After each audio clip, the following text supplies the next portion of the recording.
How are you?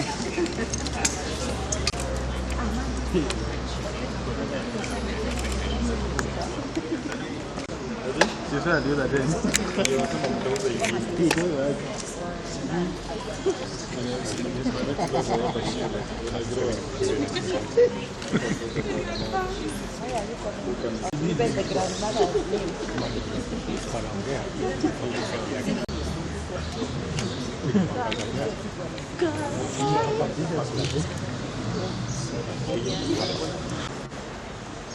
We have two versions.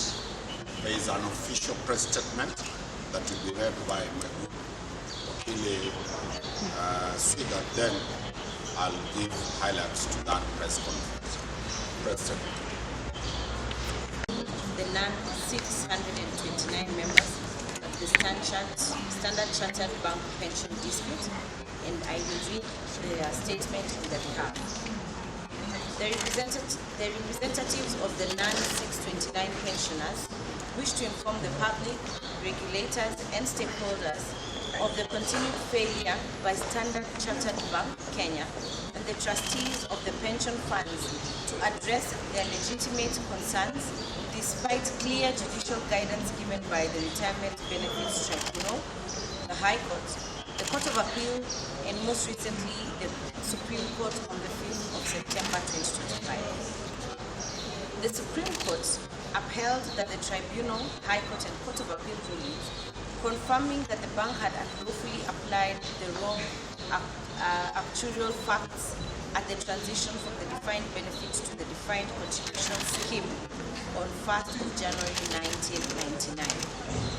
The court further underscored that this matter is of profound public interest, touching not only on the rights of elderly pensioners, but also the integrity of Kenya's pension scheme.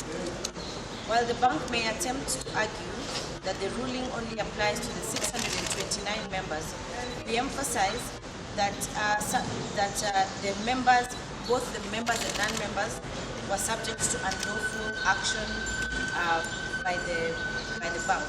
Public interest, by very nature, cannot be selective. The bank and the trustees have continued to act in a manner that disregards judicial authority, discriminates against the non-629 members, and undermine the rule of law on the grounds of contempt of court orders, whereas the CEO, as the overall head of the Standard Chartered Bank in Kenya, bears the ultimate responsibility for ensuring compliance with judicial orders and upholding the bank's stated values of responsiveness and fairness. Under the CEO's leadership, the bank has authorized communication, public notices, and positions that directly contradict binding rulings. And the failure to intervene or provide corrective leadership demonstrates possibility of contempt of judicial authorities.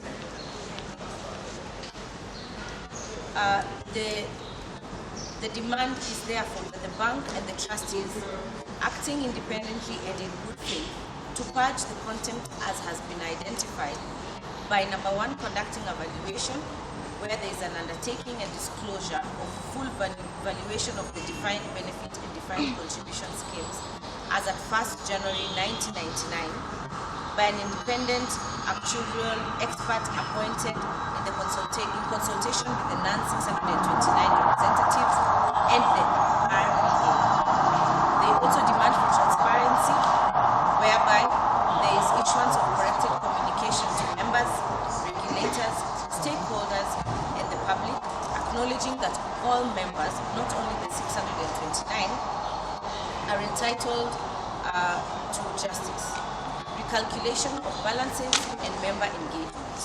These are the demands of the non-629 members. Well, might not have been understood by Wanjiku. Issues are simple. These old people worked for Standard Bank and they retired from Standard Bank. They were contributing their pension, which is a different entity from the bank. The calculations, what their pension was, was calculated intentionally, wrongly, and their money was taken. The bank unilaterally invaded the pension scheme and withdrew that money, which is a criminal act. These people have been fighting. The first group went to the tribunal. The bank was found culpable. The bank appealed to the High Court. The High Court found out that the bank was involved in serious breaches, trying to steal from these old Kenyans who have worked and toiled hard. Undeterred, the bank went to the Court of Appeal, still challenging that decision. They lost. They went to the Supreme Court, and the Supreme Court, on technicality, chased them that it has no jurisdiction to hear those matters. The decisions, therefore, holds. These people are Kenyans who have worked so hard to build a bank called Standard Chartered to the level it has. Their children are not going to school. Their wives and husbands are either dead because they cannot meet their medical bills. They have financial obligations. These are the people protected under the Constitution of Kenya as a group of the marginalized. Aged people are marginalized. They are senior citizens. It is wrong. We, therefore, have given a demand notice to the bank.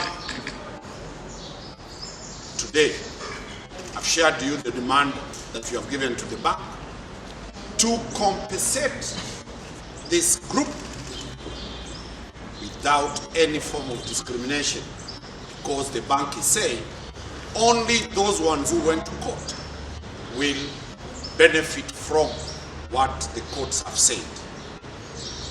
What the bank is not saying is whether these people entered the bank when they were young, energetic, that time they were Gen Zs. Now you can see these are being wasted. All their youth or their energy has been spent to build the bank. And the bank does not care because they are old and now they are vulnerable. So we have issued a demand to the bank. Immediately they confirmed to me that they are ready to pay. They pay the actual compensation plus interest from the time that money was illegally sent. We have equally sent a demand letter. We have instructed to move to the DCI. We have sent a copy to the Director of Criminal Investigation and the DPP to investigate if the bank can loot from its own staff. What will it do to citizens who own bank accounts in the bank? This is a serious matter of public interest, and you can see how it is so frustrating that these, at one time Gen Zs, now are crawling because somebody has retained their money. Many of their members have died without having benefited from this hard work they worked for. Pension, the purpose of pension is to ensure continuity of a lifestyle after one exits the office. They have exited. They are virtually daily at the bank's doors, which they cannot be allowed to enter.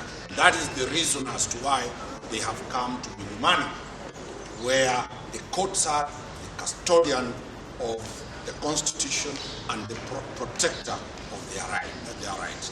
Thank you very much. We shall proceed and advise accordingly. I've shared the demand letter to the bank, I've shared the letter to the DPP, and I've shared the letter to the DCI. Thank you very much.